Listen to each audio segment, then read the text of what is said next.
ஒரு நாள் தேவன் யோனாவிடம் பேசினார். யோனா, நினேவே நகரத்திற்குச் சென்று அங்கேயுள்ள மக்களிடம் என் வார்த்தையைச் சொல்லு. அவர்கள் தவறாக நடக்கிறார்கள்.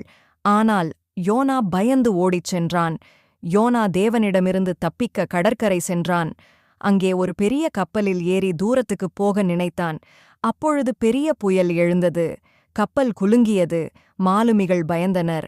அவர்கள், இது யாருக்காக என்று கேட்டனர். யோனா சொன்னான், இது என்னால்தான். என்னை கடலில் தள்ளுங்கள். அவர் கடலில் விழுந்தவுடனே கடல் அமைதியானது. ஒரு பெரிய மீன் வந்து யோனாவை விழுங்கியது. யோனா அந்த மீனின் வயிற்றில் 3 நாட்கள் 3 இரவுகள் இருந்தான். மீனின் உள்ளே யோனா ஜெபித்தான், ஆண்டவரே, என்னை மீட்டருளும். அவன் மனம் மாறினான். தேவன் அந்த மீனுக்கு ஆணையிட்டார். மீன் யோனாவை கடற்கரையில் துப்பியது. இப்போது யோனா தேவனின் வார்த்தையை கேட்டு நினேவே சென்றான். அவன் மக்கள் அனைவருக்கும், பாவத்தை விட்டு மாறுங்கள் என்று சொன்னான். அவர்கள் மனம் மாறி தேவனை நோக்கினர். தேவன் மக்களின் மனமாறலைக் கண்டார். அவர்களை மன்னித்தார். யோனாவும் கற்றுக்கொண்டான், தேவன் எல்லாரையும் நேசிக்கிறார்.